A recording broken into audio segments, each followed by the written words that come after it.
What up? What up? What up? Welcome, everyone. It's Thursday night, and you know what it means.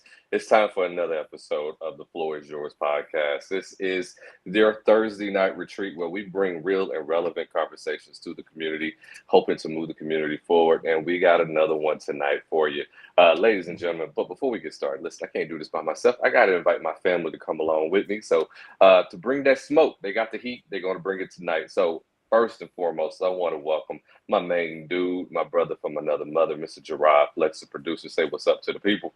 Good evening, people. Hey, welcome aboard. Appreciate you having for being here. Pardon me Well, while I and walk over here. he's deep in thought, people. He's the brains behind her. He's working the machines behind the scenes. He's behind the curtain. So we're going to give him some grace. And also, we got the first lady in the house, the queen herself, has graced us again with her presence, Miss Amisha Thomas. Hello, say hello to the people, please. Good evening, good evening, good evening. I didn't want to sound too southern because I was going to say good evening, good evening, good evening. Good Well, evening. it's a pleasure to be here with my co-host and my brother. So, hey, welcome to the floor is yours. We are now on the air.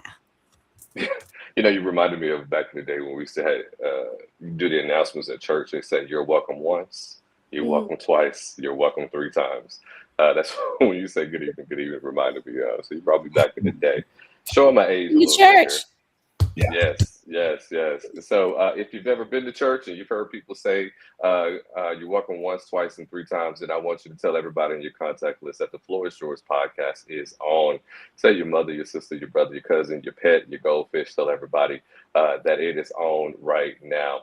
And so before we go another further, please like, share, and subscribe. Let everybody know where the fire's at, where the smoke is happening. And so we're going to bring it tonight, and we got another one for you tonight, talking about another complex issue.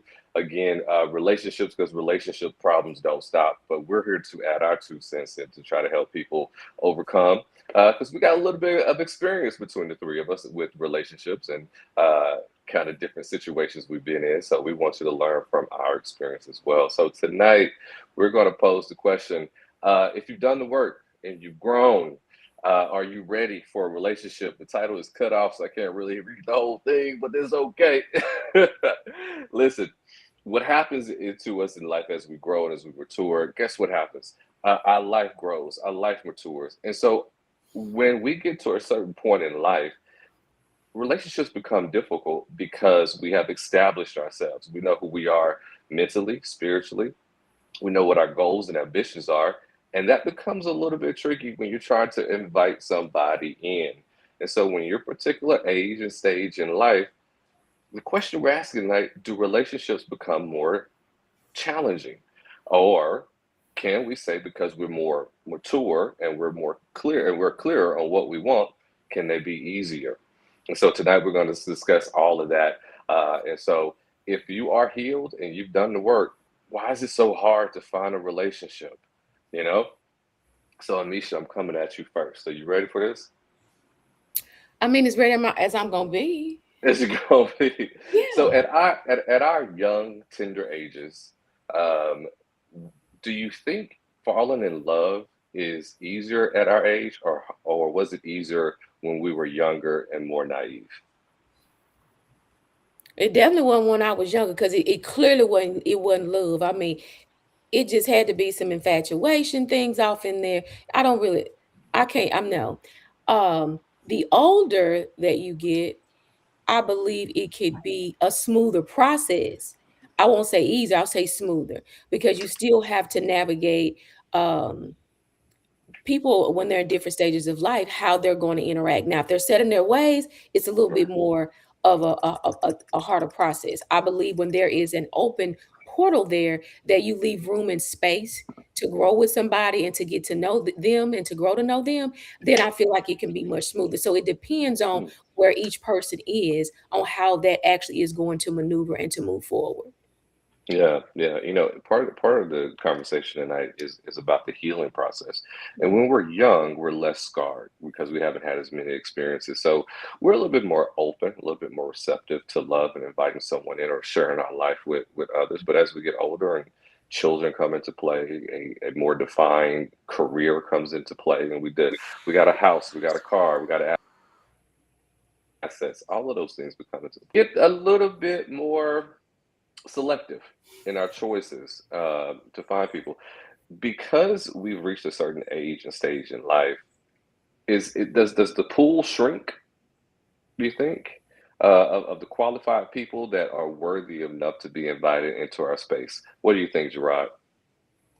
That's a good question. I like the way you framed it because you said, does the pool shrink? And I don't think that's necessarily the case. I think who we think we should yoke up with, like we built, to your point, we built a life of stability, passions, convictions.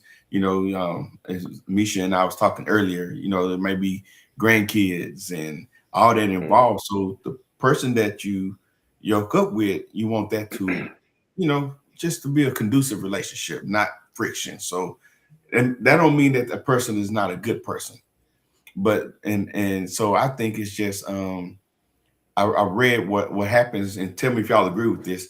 Sometimes we've become so accomplished that we start to measure people based off of our standard and our understanding of what's appropriate. And we often, if we want to be honest with ourselves, we overlook some potentially good relationships because we aren't willing to bend off the things that we're so invested in, so things that we're so tied to. And I love the title of it because it reflects that. It says, are you looking for a relationship or just simply someone to come into the life that you've built? Yeah, and I think it's a perspective to consider. That's kind of a double-edged sword because I think it's fair for someone to have certain standards to say, well, hey, I've made it this far in my career, I've gotten this much education, I would like someone that's compatible with me. But then again, we speak about the accomplished area, are we measuring who is worthy of us based on their resume or based on their character?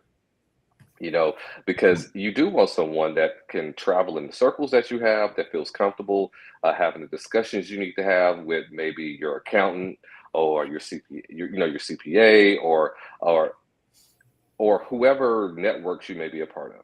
But then again, those aren't the things that's going to take care of you when you're sick. Those aren't the things that's going to help you raise your children. And so if you had to choose a side of the fence, Amisha, are you looking for someone's resume or are you looking for their character?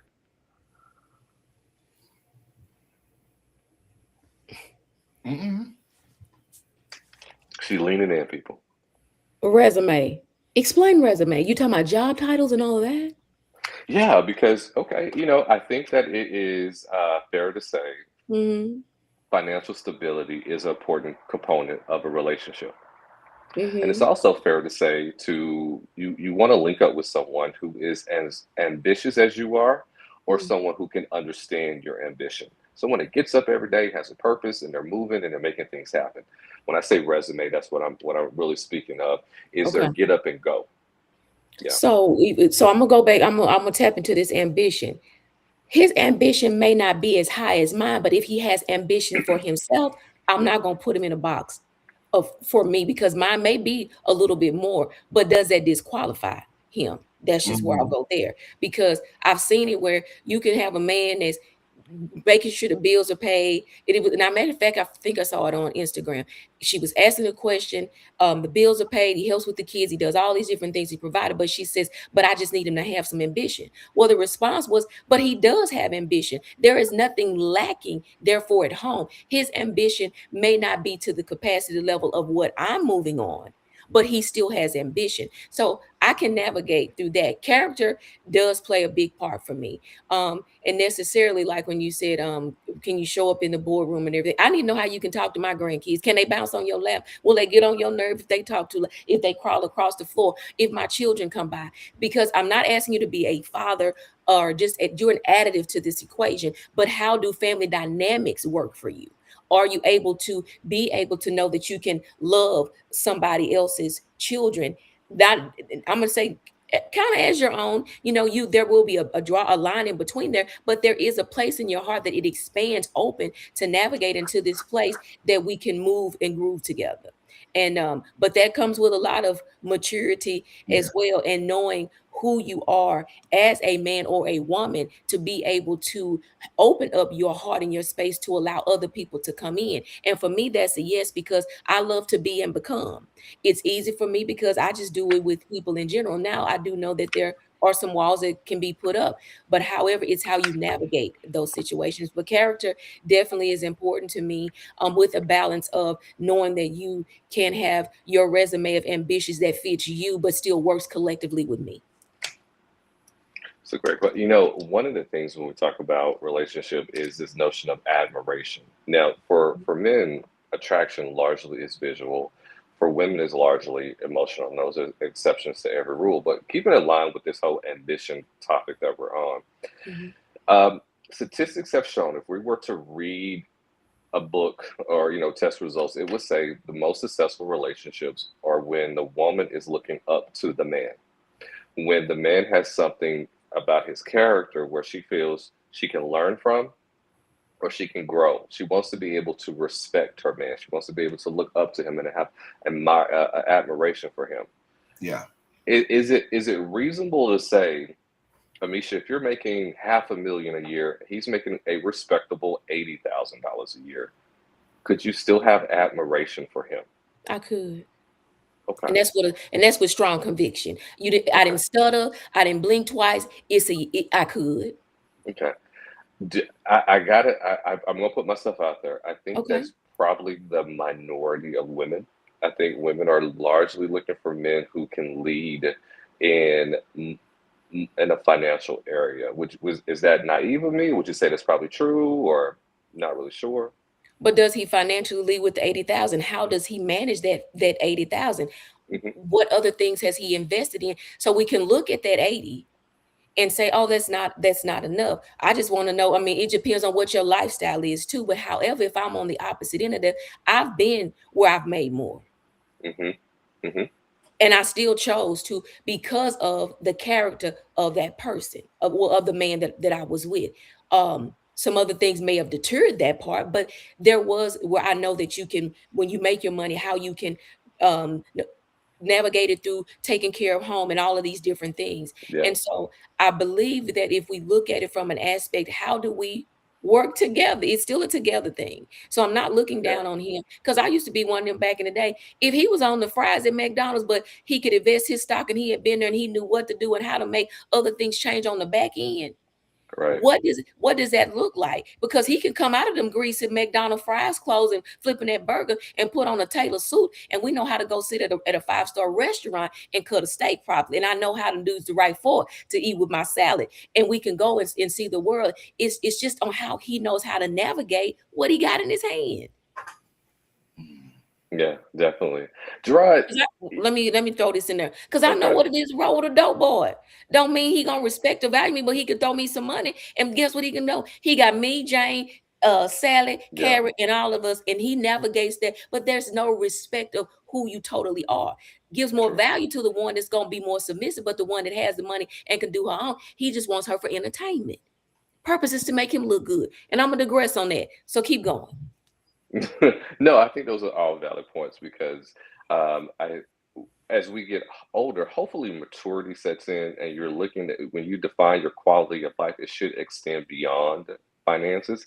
It should be spiritual safety, emotional safety, Mhm. physical safety, all of those things, and stability, physical stability, spiritual stability, emotional stability, all of those things should come into factor.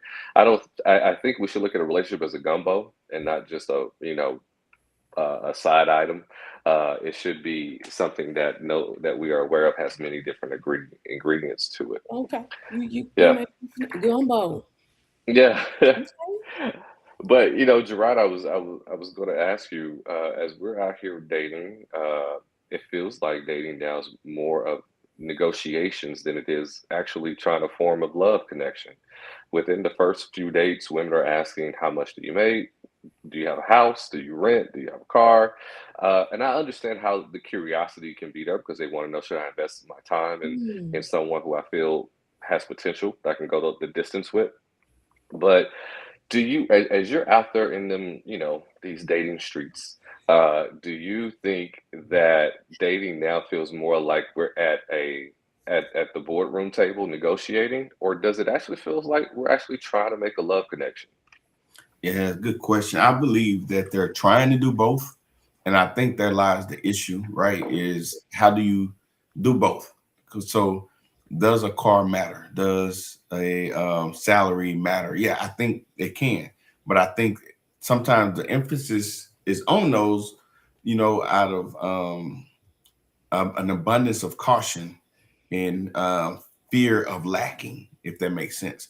You just be honest, you Mhm, go to some parts of the country and cars are non-existent to some people. mhm, Mm, They don't even have them. So it's like, what do I have the car for? And I know people even in the South here who don't. They'll use public transportation or Ubers or whatever so they can move around. But their goals are such that, like, you know what? It just makes more financial sense for me to not have. So I think again, all that is important, but the I think the part we overlook is the why behind that. mhm. We judge people by the aesthetics. Again, all that is important, but a lot of it, if we want to be honest, is superficial thinking.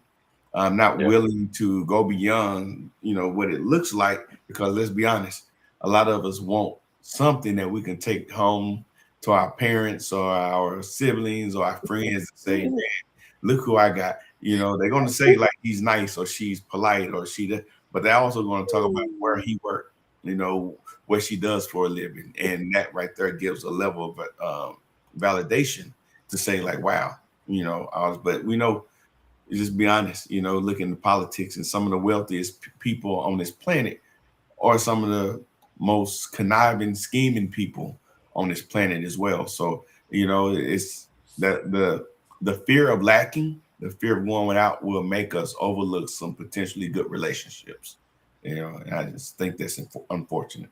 mm, yeah, yeah. Back in the day when we were young, so you say fresh out of high school, maybe in college or your late 20s, there is this blank slate theory where you haven't acquired a whole lot, right? So you probably haven't got the house, you haven't traveled a whole lot, you're still early in your career. And so you meet someone and you're okay if they were just getting started as well, right? But now you kind of expect a few things. So, what are some things you guys think are fair to expect? Because there should be a reasonable, rational amount of Yeah, expectation. As I'm bringing somebody in my world yeah, with my healed self, and I done the work, which we're going to get into later. I want to talk a lot about what healing actually looks like. Um, but what are some fair expectations? What are some things you should have on the table before a yeah. third date before The you one fall? thing that we always say, it depends, right? It really does, though. I think that could be just an easy way out sometimes, but it really does depends. Like, what are your goals? And Hmm. what if I got two cars and I meet a lady who does public transportation and she's saving her money for retirement or purchasing of a home? You see what I'm saying? So it's really about that mindset. Not that stuff doesn't matter, but Right. I think it can and often does matter less than what we than what it should. So my point is, at the end of the day, when you asked earlier about character or resume, I think that Yeah. ties to this right here. Character is everything. So when I see if someone, you talked about an $80,000 salary, and if I'm making a $500,000 salary, let's take it down to something even more common. Someone is making $50,000, $60,000. They're operating in an area that they're passionate about. They Hmm. say a chef, and they got their own restaurant, and they feed the needy and do a soup mm, kitchen, on holiday weekends, Hmm. and Hmm. they're investing their money, but they have high morals and high character. Right. Like, that's a stand-up guy. That is a Yeah. very stand-up guy. But at the same time, I get how some people have built a life of comfort, of niceties, and they could look at that as a liability. But they end up with somebody that's making more money, and they spend the best years of their life in a toxic relationship. Yeah. And then when they get out, they got to try to heal and deal with all the fallout. And now they're trying to date again, and then they're triggered because something reminds them of what they had before. And it's like, what did you focus on? you know, and that's probably a lot of what the challenge is, because they Yeah. had their eyes on the wrong priorities. Yeah. That's Yeah. good. You know, you're absolutely right. I was watching an interview earlier today about with this married couple that have been married now for, I believe, 30 plus years. And when they met, and he was a community organizer. She was a lawyer at the firm, making her way up. And so she was actually doing better professionally than he was, but he decided that he wanted to be a community organizer. And then later he decided he wanted to go run for public office. Yeah. Now she's on an upward, more mobile track here, and so she could have easily dismissed this guy whose career as a community organizer wasn't going to, wasn't earning him a whole lot. But what she connected to was his morals and his values, and I think that's one thing a person should bring to the table as we're looking to bring somebody to our world. What do we have shared morals and values, and do we have the same principles, integrity, and a contribution to society? And so later on, his thought of running for public office paid off, and they are doing very well together today. So, Amisha, a Messiah, what are some things that should be acceptable? What are some things we should be expected to bring to the table as we bring in someone into our life? Well, definitely, stability. He has to be. I'm not saying he got to have a 5 bedroom house. I just need to know that he does have a roof over his head, things like that. Yeah. But Hey, being can I able, ask you something about that? When you say roof over his head, Mhm. his roof, or just that he's not sleeping on the street? No, no, no, no, no. I don't want him to. No, when I say that, I need him not like, in the slums. I don't think he would be in the slums. I'm just saying I need to know that he is structurally sound in how he is running his life. That he does It's have a, consistent. Yeah. yeah, there's a consistent pattern there. How he shows up for work, how he shows up for himself, things like that. Those things are important to me. So what if he lives with his parents and he's Depending on what that is, yeah, because because where we are now, you do have people that are now men or male or female that are now having to go step in and be there for their parents in a capacity that there is a need there. So if there's a need there, that shows me how Caretakers. he tends to the core value, the yeah, core, the yeah, core of his being. And so for with that in mind, that wouldn't be a deal breaker for me. yeah. Okay. That Yeah, makes sense. that Yeah. would be. Um, and just being able to know, and not so much about how much money he makes, but how does he structure his lifestyle and things like that. Because I'm definitely wondering, I'll make him look good at the thrift store. Come on now. I'm just real on who I am, Yeah, I could Chanel it out. I don't have to pay full price. I can find it over yeah, there at the consignment shop. But just different things like that. But just that he's not materialistic and over the top and all of those. Because I'm just as simple as they come. And so as long as like you say, the morals, values, and the character are there, and the spiritual substance is definitely a number one a priority for me, because I know what it is to be depleted in that area, and that's not an area in my life that I'm compromising at all. mm, And I'm saying that with my chest stuck out and my chin up, that will not that's non-negotiable. And so I would love to be able to interact with a man that is able to lead in the manner of saying, "Hey, this is the structure of our home," but also saying, "I value the God I see in you, and I'm here to navigate this journey with you, set the atmosphere for you. But if you already got to go before me, I'm gonna be right here in the room with you. You covered." Yeah. yeah. So, Dope. Yeah, that's awesome. When we talk about bringing someone into our lives at this age and stage in life, it's important to also understand, do you really want a relationship, or do you just not want to be lonely? And a lot of people jump into relationships just because they don't want to be lonely, not because they're healed, not because they're ready, or not because they really have something to Yeah. offer. They want to be in relationships because they want to be booed up. They want to go to the movies with someone. They don't really want to invest in someone, but they just don't want to mm. be alone. And so, yeah. And so we have to understand and do the hard work at looking at ourselves and ask ourselves, what is my intention for being in a relationship? Yeah. How did you know that you were ready to be in a relationship, Amisha? How did you know that you were ready? Like back then or now? Because right now, Now, like today, right now, or are you? Maybe not. And that's a great good. conversation too. To know, hey, I am not Well, let because me of say this. this: I'm not lonely. That's a clock that. Never lonely. I can sit with me. I can date me. I can go out to eat. I am comfortable with Amisha.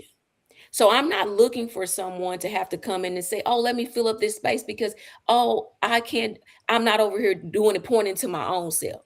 I would like some compatibility to be able to be with someone that I enjoy and they enjoy me, and that we can laugh and we can do silly things and unstructured things and all of that. So it wouldn't be because oh I'm feeling lonely. It would be for me to be able to finally be in a place to enjoy the rest of my life with someone that I can simply be myself and we become who we are together. That's where I am. Yeah. So if dating comes That's good. along, That's I am good. open for it. However, I'm not putting myself out there on this little see me situation. I'm not that girl. I am not that woman. I'm not that woman. I am good being able to enjoy me, but I definitely will be baby, let me tell you, I will be like the 4th of July hanging out with somebody that I know that I could be in a relationship with. Yeah. That's awesome. That's awesome. He- Here are three quick things I want to give people who want to know, am I ready for a relationship? Three things is number one, you're no longer afraid to be vulnerable in front of someone.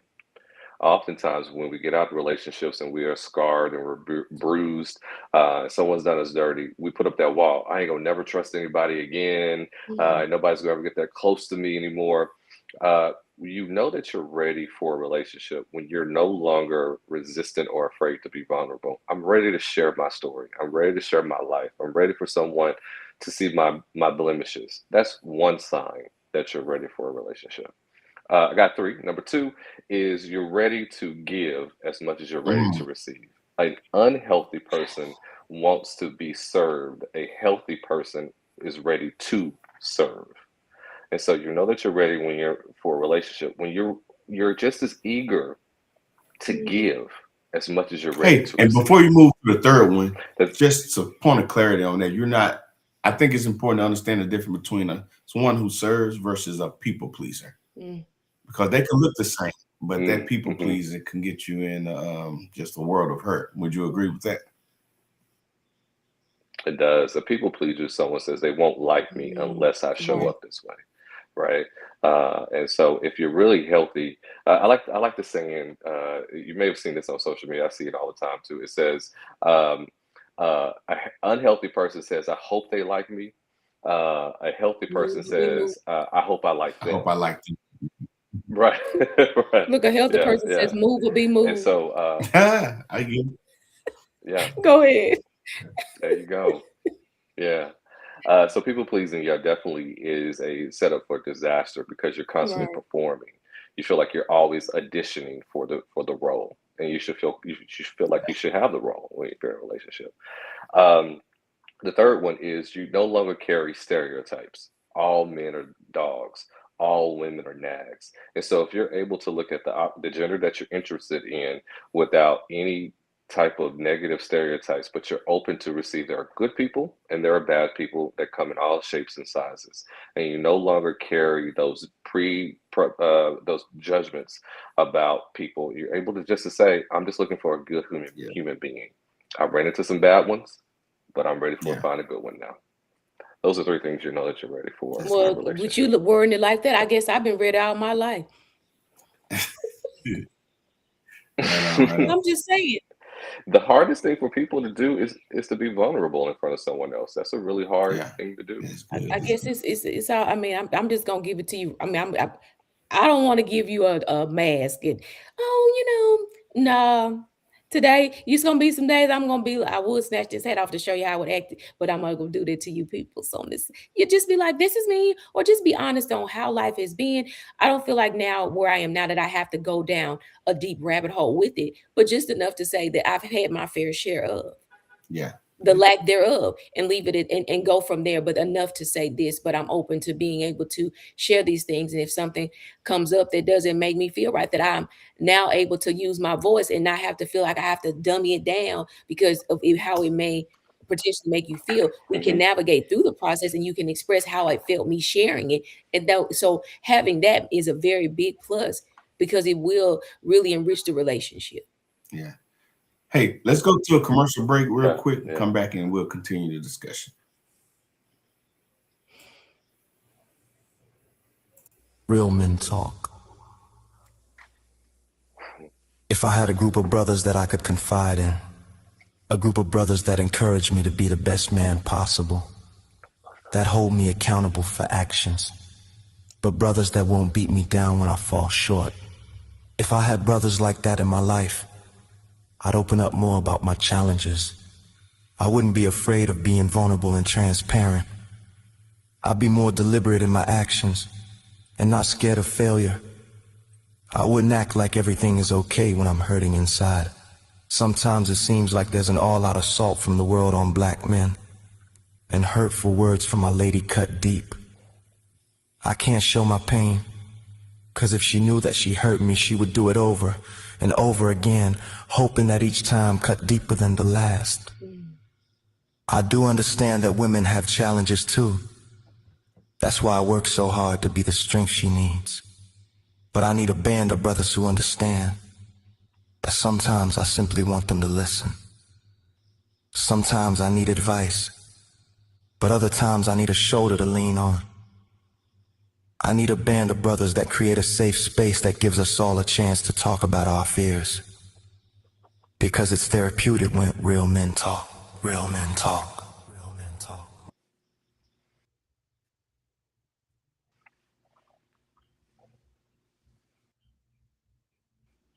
Real men talk. Real men talk. Like a little whisper at the end. Yeah, that's really cool. I do Real too. men do It's really talk. cool. Yeah. Real, yeah. Real men do talk. Real men need to talk. We're not taught as young boys to talk openly about our vulnerability and our fears because we always feel like it's going to be weaponized. We're always going to get teased on the playground, right? So you don't share stuff, and that just translates as men as we get older and we get a little bit more fearful of, am I getting left behind? All the new kids are joining the office; they know everything about AI, and I know nothing. I've been at the same job for 20 years, and these kids are getting younger and younger every day. And so we have these social fears, these business fears, and these emotional fears. And the only way to get over it is we have to talk. Even if you don't get the answer, studies have shown just by sharing, even if there's no resolution, stress levels do go down. And just by sharing, here is something I'm concerned about. Stress levels drop, even if there's been no logistical change. Just knowing that you feel safe, that there is a brother you can go to, you can call up Gerard, you can call up Gregory, and they may not have the answer, but at least I feel safe. So real men talk because we self-destruct when we don't. Indeed. Yeah, yeah. I'm loving this topic though. I'm Yeah. loving this topic. Yeah, Yeah. this is Yes. good. So we're talking again about are you ready for a relationship or you just want somebody in your life? It can get really, really tricky because there's this thing with maturity that happens, y'all. There's this thing when you get older, you either learn how to be flexible, you learn that, life sometimes throws you surprises and you got to bob and weave. So you learn adaptability, or you get very clear. You know what you like, what you don't like. So there is certainty. I know what type of neighborhood I want to live in. I know how I want to eat. I know how I want to drive. I know how I want to dress. I know the type of circles. I know what restaurants I want to go to. So maturity can show up either as adaptability or it can show up as certainty. I know I'm going to do and know what I'm not going to do. Yeah. What side of maturity do you think is most important when it comes to finding your person?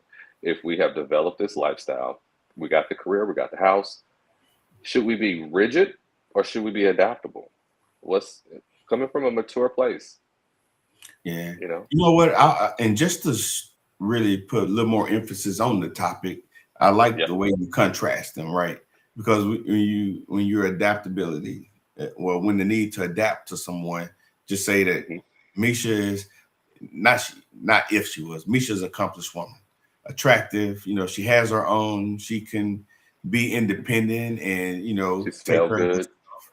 And this man meets her, and he's like, you know what? I'm attracted to you, but that don't mean that Misha should abandon her convictions, her goals, Right. the things that she wants in life.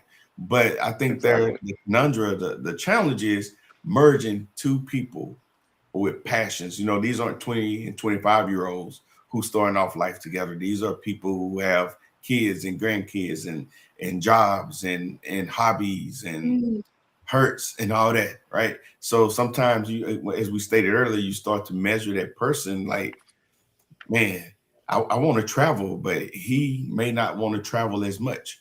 Do you automatically say no to that? Or let's talk about some other things. I want somebody to go to church with me every Sunday, and that might not be his thing. Is that automatically no go? That doesn't mean that he's not the spiritually mature person, but maybe organized religion is not his thing. And I think we start to look at people and we put all these desires and wants on them, and that person begins to crumble. And then you ask yourself, well, you don't ask yourself, but you should ask yourself, does the person I want even exist? Wow. Yeah, and I think that's a hard pill for some people to swallow or to even consider. Like, maybe the person that I'm looking for doesn't even exist. And then add this to it. Say they already have homes that Yeah. they've lived in, probably shared it, maybe 1 or 2 times with other people. What does that look like? Or a lot of people are meeting, virtual now. So two people may not even be living in the same state. Who's going to move? Yeah. That part. Or we just gonna travel to see each other. Yeah. Yeah. So there's a Which does happen. There are married couples that do live in different cities, and they just see each other 2-3 how times does a that month. work for you, Gerard? I saw you look to the left. Gerard, how does that work for you, Mr. Ware? Man, I might try that. Man, that might be. Hey, you might have turned me on to some games, Yeah. nigga. Are you guys familiar with the actress Shirley Ralph? Mm, She's on the show Abbott Elementary. She was in Dreamgirls years okay, ago. yeah. She was the mom in Okay, I got Moesha. you. Yeah. Yeah. She's married to a senator, and they live in 2 separate homes. The same home. And they are madly in love, and they have a great marriage. Been married for I think 2 decades now. Just living their best life. A great marriage. According to them, it couldn't be better. But they live in 2 different houses. So, marriages can look different depending on Well, what you're looking for. you're right. And then of course you got the ones that travel, say men that drive trucks or men that charter, things like that. They could be gone 10 to 20 days. How does that work? Now it works for people because I guess it gives time and space, gives them they work and they come home, or maybe they more excited when they gone. But I know it works because it's working for in my mom's life. Because I mean he is there most of the time, but when he has to charter and do different things, my papa is gone and we check on it and he checks in, but it works, for them. And they're way old. They like 70s. My mama is anyway, yes.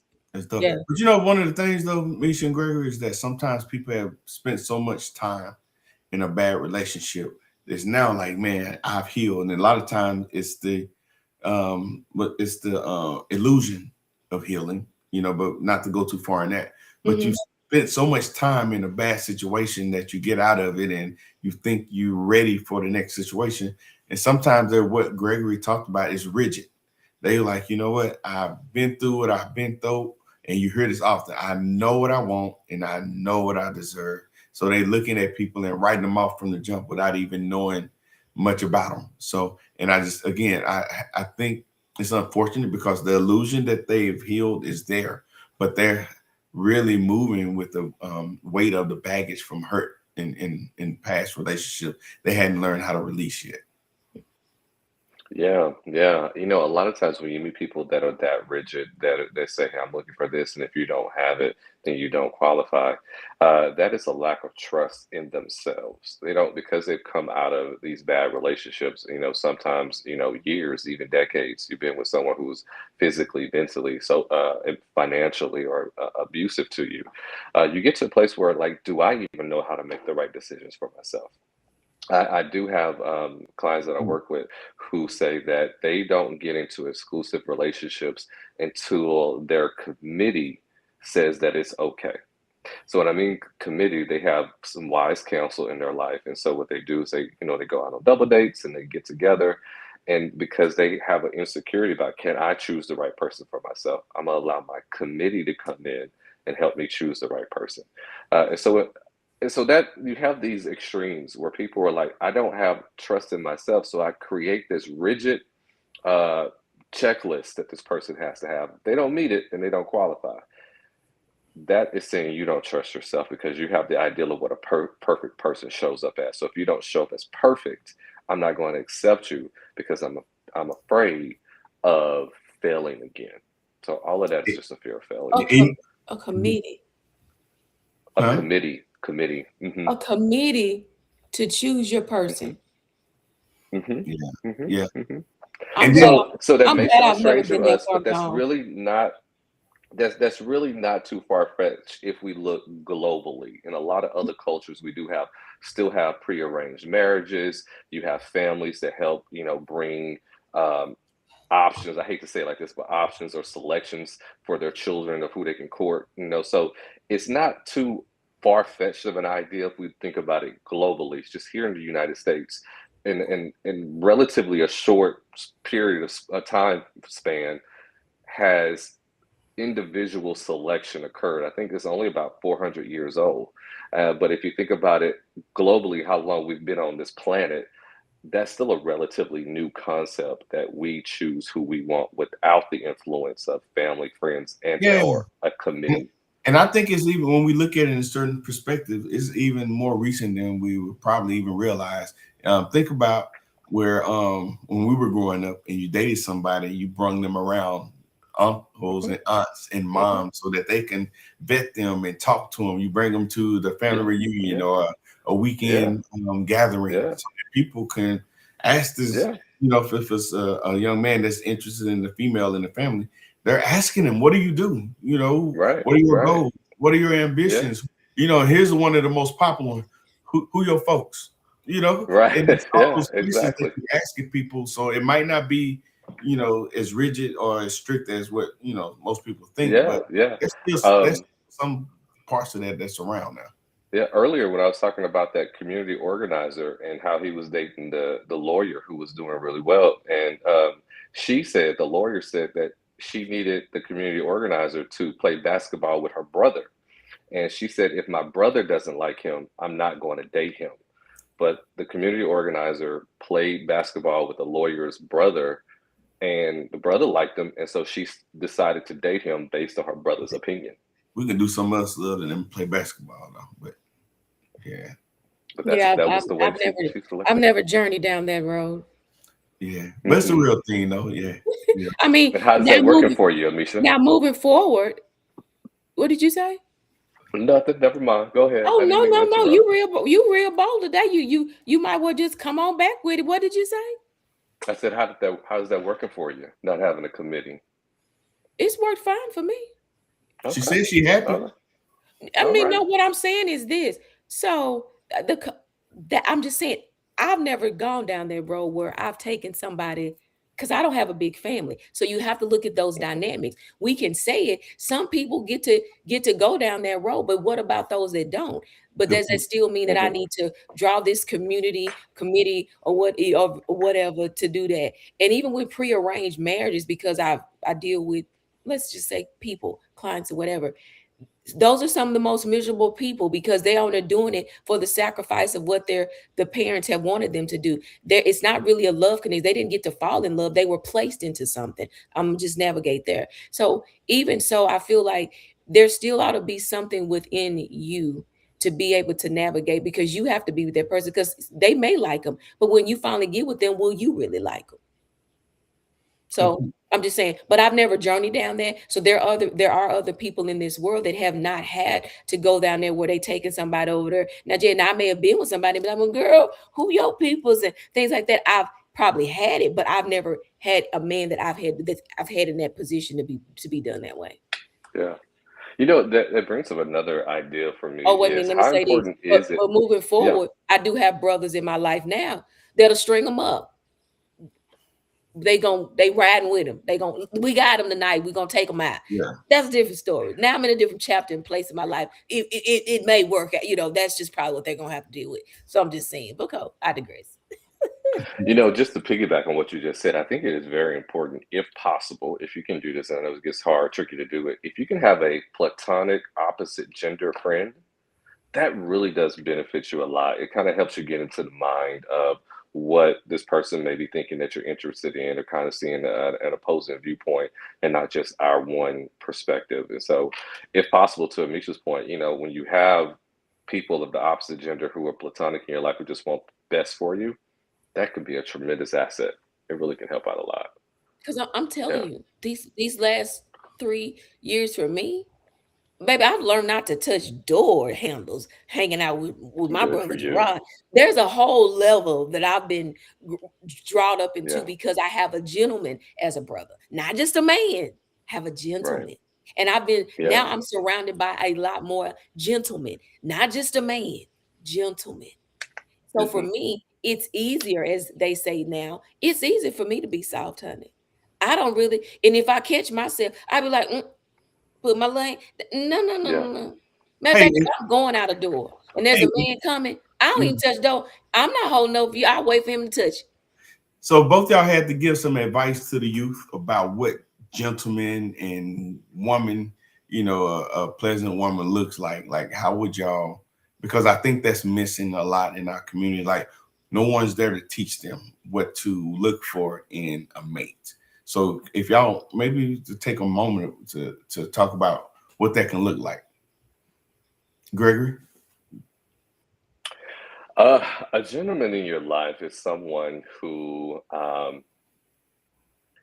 gosh, I don't know how to really say this without it sounding weird, is reflects the qualities of a father, but is not your father. So a father at his best is someone that serves, right? He protects, he provides, and he pushes forward. So a gentleman in your life is someone who does that same thing. When you're with him, you feel protected, you feel provided for, maybe not financially, but you feel like he's got my back if something happens. So you feel protected, provided, and you feel pushed forward. Meaning that if you say to me that you want to be a chef, then I'm going to be asking you every week, have you signed up for cooking classes yet? What have you cooked this week? Have you got a new recipe book? So a gentleman is someone who cares about your growth as well. Oftentimes, when we think about gentlemen, we think about someone who pulls out chairs, opens doors, and says nice things. But that's only one aspect of what a gentleman is. A gentleman is someone who protects, provides, and lovingly pushes you forward. So that's the type of man you should want. I will say this too. I do give this caveat to a lot of women when they're looking for men. I say, who's the best man in your life? Think about the best man in your life. Like, be it a coach, a friend, a pastor, a brother, whoever it is. That man is not in your life by coincidence. That is God giving you the standard of what you should not go beneath. Because if God has given you an awareness or an experience, or he has shown you a certain quality of man that you deem to be good, then God is saying, don't go below that standard. That's what you're worthy of. Yeah. So to all the women, think about what's the best man that you have in your circle. God is saying, don't go below that. Yeah. Misha, what you would advice you would give about what a mate that you should desire of, a man should desire out of for a woman? As far as a woman, Yeah. now this is we can we can't go abroad with it, right? Because everybody got their different tastes. But I would definitely want one. Look for you a lady that has put in the work for herself to be able to navigate, to understand the thought process of how she can tend to you, how she can navigate the rough patches in your life, but also be able to be able to smooth it out and to be the other side of that, that's more softer for you, that she can challenge you without making you feel like she's trying to sub authority over you, but she's seeing the best in you, and that she's willing to have an opening ear to listen to you, even in the hard times. But you know that you have a safe space in her, that she can pray for you, she can cover you, and she can also be attentive in the places that you need her to balance you out. And that even if she is stronger in some areas, that she doesn't make you feel intimidated or less than, but she shows up to be in the meeting place to meet you where you are and to pull balance in your life. That's what I would say. I like that. I like that. I like that. Good. Yeah, that's good. Okay. You guys brought up an interesting question though earlier. We're talking about the committee. How important is it? How important is the opinions of the people that are already in your life? So what if your best friend doesn't like your choice? What if your parents don't like your choice? What if, you know, your club, your organization, or your whatever you're part of say, I don't know if I necessarily like him. And these are the people that have been in your life for years and helped you with the good, the bad times. How important is that to you? If your best friend says, I don't like him, Amisha. If your best friend says, Gerard, I think you can do better. Yeah. How do I want to say this one? Take your time. Kids are listening. I've had one of my children say, my daddy don't mean you no good. That's their daddy. Now, whoever wanted, you can figure out whatever you want. I don't care. You can figure. But when it was said, it was because my life had changed and I had presented myself differently. And because I had grew and developed and put in the work, how dare you go backwards? So when your kid, or even that's the core. So I'm going to just say the core value, because my core is what matters to me. I've learned that you have to now navigate not letting the community or the crowd navigate your life. What is the core value? Now, my mama might not have liked one, but at the end of the day, you have to still put a level of respect in there to value what they say and then still choose that. Now, however, if it gets to a point where they're showing me that I'm compromising who I am, then there is something that I would listen to, because it's saying a lot about how they now see me.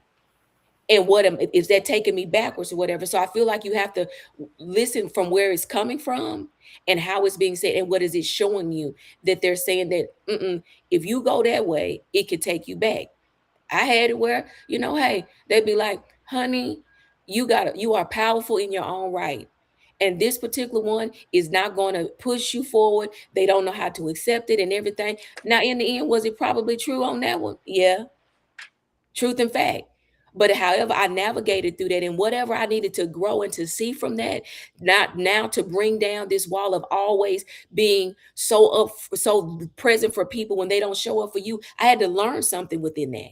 And if I had to learn a lesson for me to be able to move forward in life for myself to be better, then I'll take that as a lesson learned. And I don't look at it as something that, oh, I did wrong or I should have listened to them.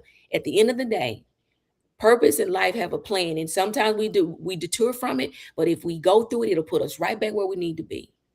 So can they be beneficial at times? Yes, they can, but you have to know what that looks like, and you have to do a judgment call even for yourself. Right, that's good. What about you, Gerard? What if your family, your sister, your brother, your cousin, your best friend, they say, I don't think she it. I don't think she it, Gerard. Yeah, just thinking about what we talked about earlier about the whole concept of a committee. I think it's probably worth exploring the why. Like, now I don't want to just, because there's some people that genuinely love you, but they will hold on to you for their life, and they knowing that when you get in a relationship that they're losing a part of you that that they've benefited and enjoyed over the years. So I think it's important to ask the real questions.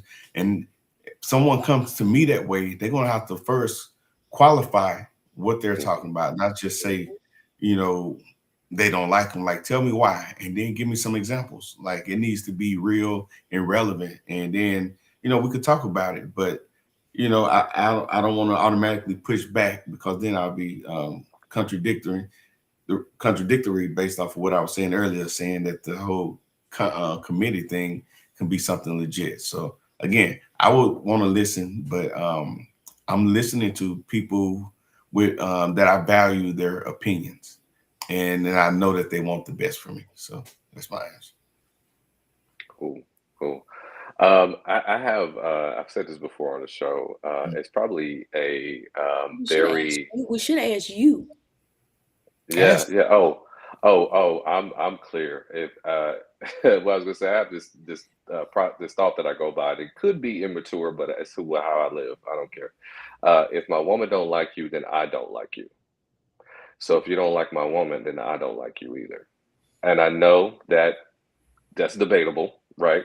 But I'm me myself, Gregory, in my own skin. I'm very clear that I'm a ride or die type of guy. I'm with you to the end. I get with you in the mud.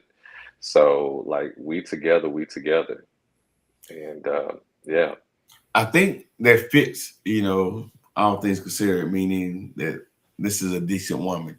But there are some women that are, and men, that hmm that's less than desirable or respectful, if you will, to yes, other people. So I'm sure you're not saying that you're gonna ride and die with somebody like that, right? yeah. Nah, she has to hit my qualifications first, right? Yeah. Yeah, Okay. exactly. Yeah. Good Yeah, point of clarity. opposite sides of that conversation. I do. I really do, and I think that's a good conversation to have too, because you need to So leave the door open for an hypothetically, intellectual. yeah. So hypothetically, you're you're Lay it on me. you're you're you're dating, I am. and your I am. and your girl don't like us. Right. So you gonna stop liking us because she don't like us.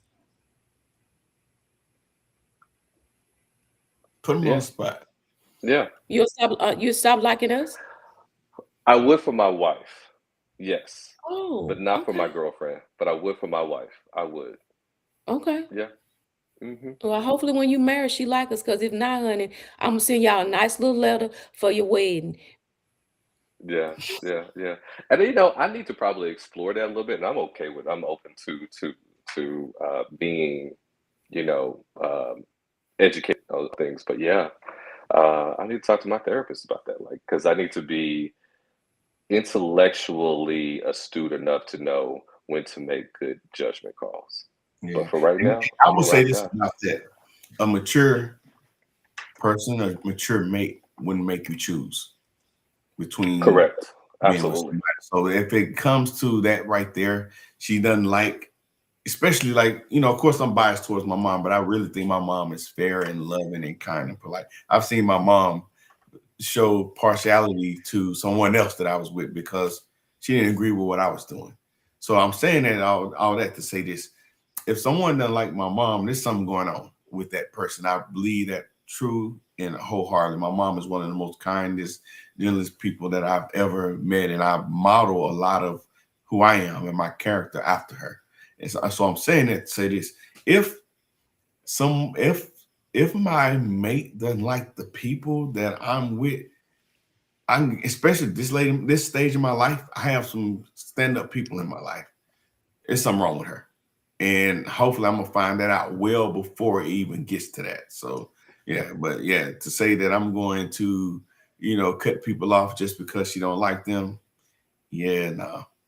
Yeah, Yeah, go you for ain't got to be around them because I was in a situation you don't like them. They didn't do nothing wrong. They didn't do nothing to you. It it. was just the fact of how my rapport is with them. If I could laugh more with them than I with you, and it was a male counterpart, it's nothing that he did wrong. It's about how you need to open up, tear down the walls, live a little. But then when you got to ask me questions, well, do you think I'm this? Well, if you got to ask, and you already know. So I'm just saying. So when you said it, it's I can go back and replay this. But Yeah. I did tell you what I was You sensitive said with. it. I would It write. sounds like there's gonna be some insecurities with that person. I'm writing y'all a good letter for your wedding day. Yeah, Yeah, nice little gift.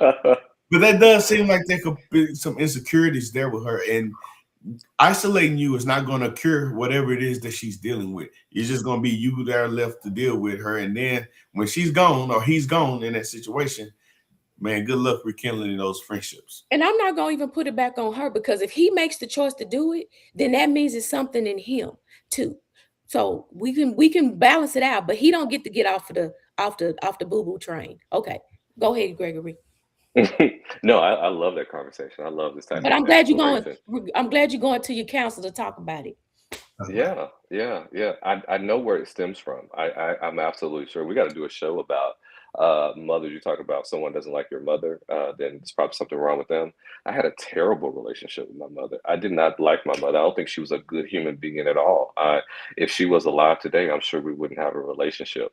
And so I think a lot of it probably stems from that. So I'm fully aware of that, and I'm open to the conversation of Well, growing. I'm glad So I asked that question. It could allow you to have a wow moment to process and then say, you know what, I probably need to search that area. That's what mhm, brother and sisterhood is for. Right real on. men talk. So That's at the right. end of the day, I don't care if she Absolutely. don't like me. I ain't going nowhere. I Hey, never mind. Go hey. ahead. So let's go ahead, Greg. We're gonna let you wrap up the discussion and give us some parting thoughts, and then let you um, tag Amisha in so she can give us her. Yeah, Don't tag me yeah. in tonight. He gonna finish it. Okay. Here's I'm here's just here's what I have to say in in our closing remarks is this is that if you're looking to bring someone into your life, one of the most important questions or one of the most important details to look for is when evaluating is do you feel like God is loving you through this person? mm, If you feel like God Himself has sent this person into your life to challenge you, to push you, to help you grow, to support you, to encourage you, then that's a good person. Will there always be things you need to tweak, to work on? Yes, because there's no such thing as a perfect relationship. So the expectations of problems is real, but the expectation is we will work it through should also be equally as real. So when selecting someone to spend your life with, ask yourself, do I feel like God is loving me through this person? And if so, then I can feel comfortable to move forward in this relationship, not because it's going to be perfect, but because I know that God is in the midst of this. Come on, Gregory. Yeah. The word with the word. That's hmm good. It's good. I'm sure you got a thing or two to say. I've got to write this down. Write it Yeah. down. Yeah, write Do it I down. feel like God is loving me through this person? I mean, you gave a good, that's a love note. You know what I'm saying? Mm, Um, and I feel like that's good because it's the way he values us. And when you get someone that you can feel that way, feeling like God is loving you, that means he is he or she is accepting you for who you are, but also giving grace for things to be readjustable and to navigate it together and to tear down some walls and to see the pureness of your heart and things like that. So I do feel like that is definitely a good one that I will piggyback on. And if you are wanting to move forward, um, prior to having to put in the work, I definitely say put in the work with yourself. And when I say that, that means could you take a year with just you? Not 6 hmm months. Could you take a year with just you, learning different things that you probably, especially if you've been a mom and with children and tending to, or even a father and has been with the in the marriage, if you have to take all of that and remove it, can you really enjoy your own company? Can you really sit down and say sometimes, girl, you shouldn't have done that and you need to do better? Because I have talked to myself like Amisha. Now, Amisha, and people may think that that's crazy, but I feel like it's not. There's a self accountability there, and to see like, could I've said that differently? Could I've responded differently? Could I've treated something different? But I take a lot of time to get to sit with me and to tend to me. And there's days I don't want to do nothing. I won't on a Saturday. I may not leave out of my house, change pajamas, put on some more, get in here, binge watch TV, stay up to 2:45, laugh with myself. Just find the time to navigate one set of time that you can say, let me put in a year's worth of work with me. Mm. And then when you can navigate through those things and do the rough part, the rough work, which is going to be like detoxing, rehab. It does. Let me say that a rehab when you're going to have some withdrawals, some old ways and some old patterns and things like that. And then you get to open yourself up to a new chapter. So to be transparent, usually I go to church and I come, which I've just started to find a location that I enjoy going, and usually I'll just come right back home. Well, this Sunday I've been living down the street from this farmer's market here in Frisco, and I have mm. never been. I Oh, took it's great. I took it upon myself to go after church and just walked around and Mm. picked. It was some some teas and different things and all of that. I mean, nothing major, but it was just the fact of not just coming back into my house knowing that there is a whole entertainment down here that I could be doing. And so many times, because you have to leave community and you're not with them anymore, you don't really know, like, oh, let me do this. Now, don't get me wrong, Gerard has taken me a lot of places and I do a lot of good things with him, but I'm learning to have to know, if I don't have Gerard and Gerard is gone, do I get out of the house? Do I go do different things or whatever? And it was really fun. Met a couple of people there, just talking to them about the vendors and all of that. And then there was a woman struggling with her son in the parking lot. Guess what? Ministry for me. Had I not been over there, we had a good time. They was from Wiley. The little boy was acting up, talk to him, whatever. But it was refreshing to not be in the same pattern. But it taught me, hey, get out, get you some coffee, do this, go, not come home from work every day. If they've got some things that they've got screenings, invite people to come with you. So learning how to navigate what it looks like to have tended to everybody else, but not learning how to tend to myself. So I would suggest that if you're going to put in the work to want to be in a relationship, now, if you cool, just want to get with somebody and hang out with them because you don't want a committed relationship, then you navigate that a little bit different, but you make it known that, hey, I'm not looking for much out of this, just a little bit of somebody I can spend some time with. But the first big point for me would be telling you, take some time to take off for you. Come on, Yeah, Lisa. that's powerful. I love And when that. I you do love that. that, I promise you, your skin will glow, your hair will be all right, your weight will Your fall what will off. be all That's right? male or female. I'm not just talking about a woman, but you will actually feel lighter, Really? and you will definitely feel refreshed. And then when you Yeah, can laugh with yourself and at yourself, oh, you really win it. Yeah. yeah, So yeah. That's Lisa always beautiful. I love praying. that. And just real quick for me, as you building your house, figuratively speaking, your life, building your life, don't let that building become a prison. Mm. And that's real important. So sometimes we'll get a house and we'll move to a certain part of the country and city and get these hobbies and all these things that define who we have become. And but it causes us to block out other people that could be potentially good for us. We're not meant to be here alone. I'm not saying that you need a relationship, but what I'm saying is find somebody to do life with, even if it's a friend, a confidant, or if you decide to go with a mate. But as you build, don't let that stuff or more specifically, the fear of lacking. Don't let the fear of lacking cause you to grow old by yourself and lonely. So just Mm-hmm. All good stuff. Well, we hope that everyone enjoyed the show tonight. man, We hope that we said something that was beneficial to everyone. As you look forward to creating a new relationship, one thing I just do want to add is that understanding your wounds doesn't mean that you're healed from those wounds. come So on, take bro. time, as Amisha said, to look inside and heal yourself first, because the best gift you can give anybody is a healthy you. The best Hey, gift you can give anybody is a healthy you. I just don't want you to leave people hanging with that. Like that was good, man. So how can you know if you have actually healed? Mm-hmm. Mm-hmm. When you can, gosh, there's so many little Yeah. tiny little things you can do to understand if you're healed. The first thing is when you can be offended without wanting revenge. So in relationships, people are going to disappoint, they're going to frustrate, they're going to annoy, and when that friction happens, you don't immediately go back to who you used to be. I need to run. I need to hide. I need to cover. I need to protect. You're open to discuss. You look at the problem head on. You're not running away from the problem. You're looking to resolve the problem. A Mm, person that's looking for resolution and not looking to hide is a healthy person. it's good. Yeah, It's yeah. good. And so that is one meaningful way. Another thing is that when you're willing to be 100% in, a lot of times when relationships, when people are like, well, if it doesn't work out, I still got a list of other guys I can call. So one of my favorite phrases I heard one of my clients say, it just made me laugh out loud. Says, "I don't have I don't have a roster, but I do have a waiting list." Meaning, right? Meaning that, hey, if this joker don't run out, I know somebody I can go to. You're not looking for a plan B. You're willing to be fully engaged in the relationship that you're in right now. You're not looking to escape. Those are ways.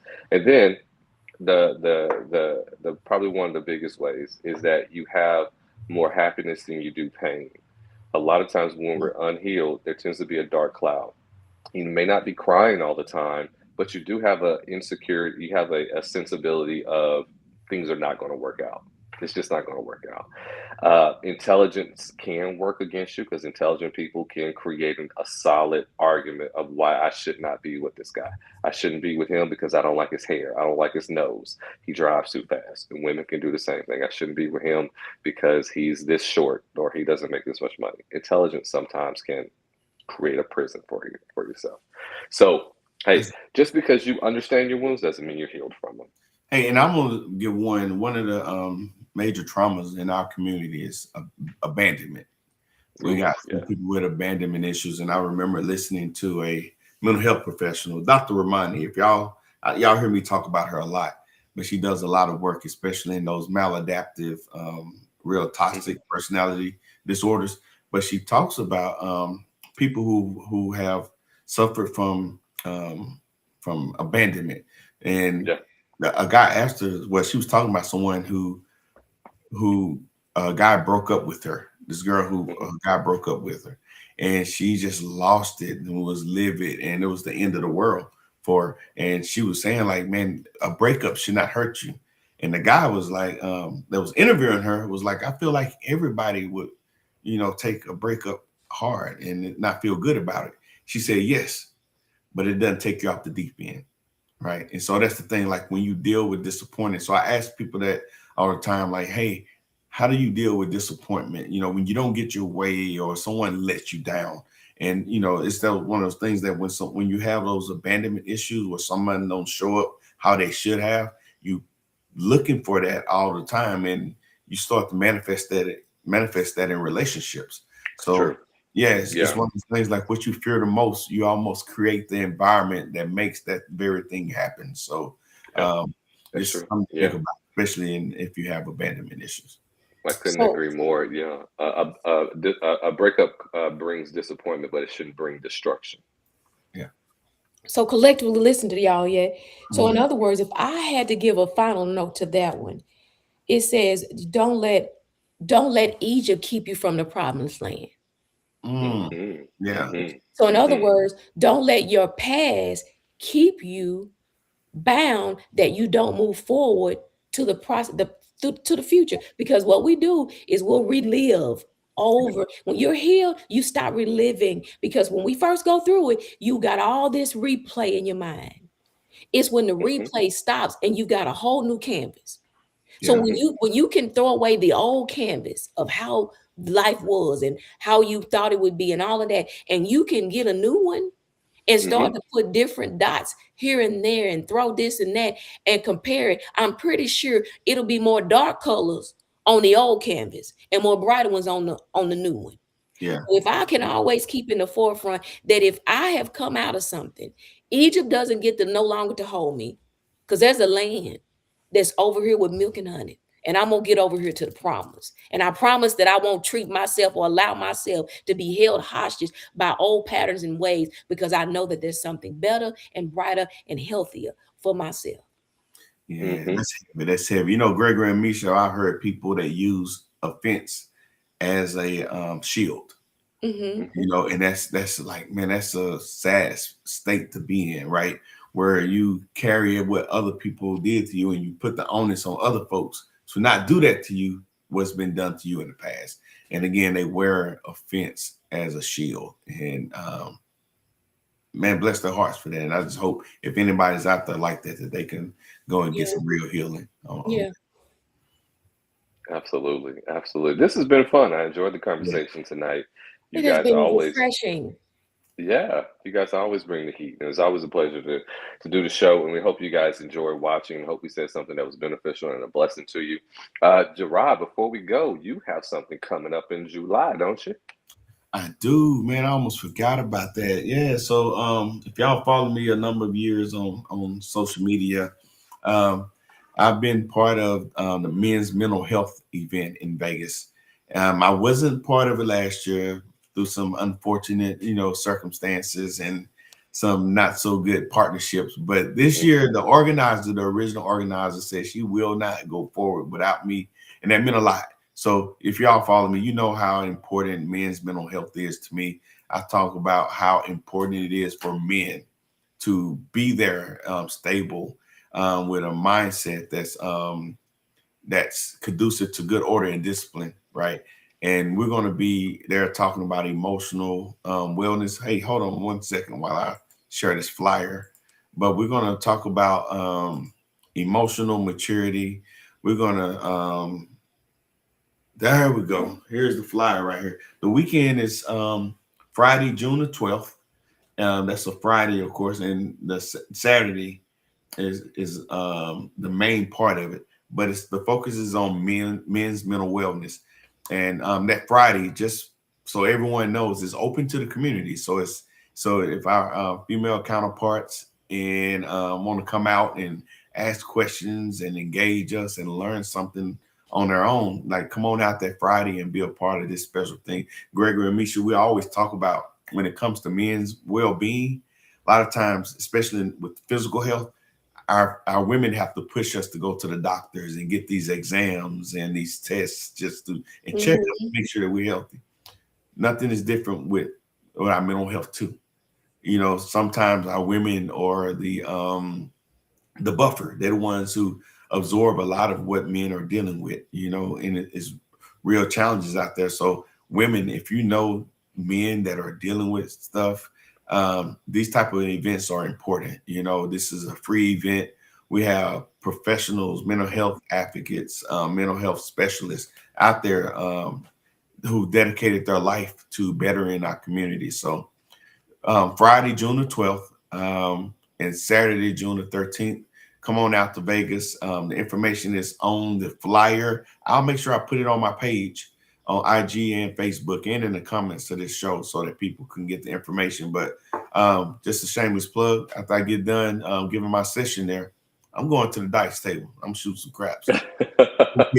Coming back to Texas. With some money. He coming back with big bank. Yeah, man. So, and I'm going to use that to buy us a podcast studio. So get ready. Oh, with it. Yeah. Let's do it. Make it happen. So, man, well, that looks like a great conference. Yeah, yeah, it is, man. It is. So I'm go ahead, Greg. I'm super excited. And I know you're gonna be excellent. I know they're gonna be better because you're a part of it. So that's great. Yeah. So who's ever able to make it, hey, get that plane ticket. You want to be in the house.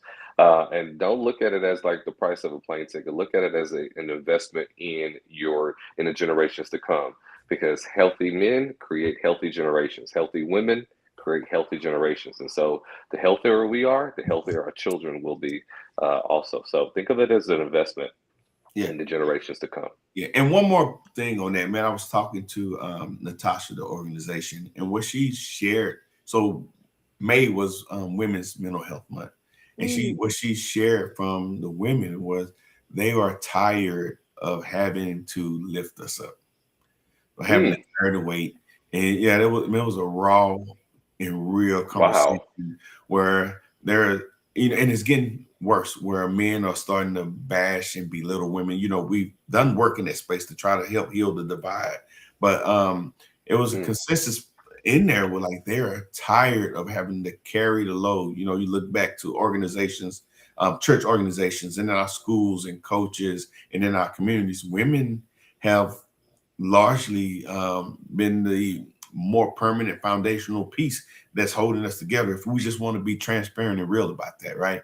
So to hear them say that wasn't a total surprise, but it was pretty sobering to hear. So saying that to say, like, man, let's start doing more to take advantage of these type programs and be responsible and accountable to ourselves, so that we can be responsible and accountable to our community. Come on out. It's like Gregory says, it costs, but it's an investment, and it is absolutely worth it. So I would love to see y'all in the house.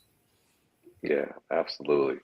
Well, gang, hey, it's been another fire episode. Hey, to those of you who are watching, please keep the comments coming.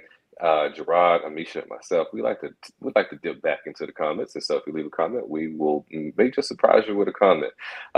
So we thank you so much. This is Thursday night. Put it on your calendar. Set an alarm on your phone. for the Floor is Yours podcast. Let us know what topics you may find interesting that you would like to hear us discuss, and we'll be sure to do it. We love you. Thank you so much for watching. And until next time, peace, love, hair grease. We out. Ciao. Yeah. Good. Won't need another, this one here really do it for you.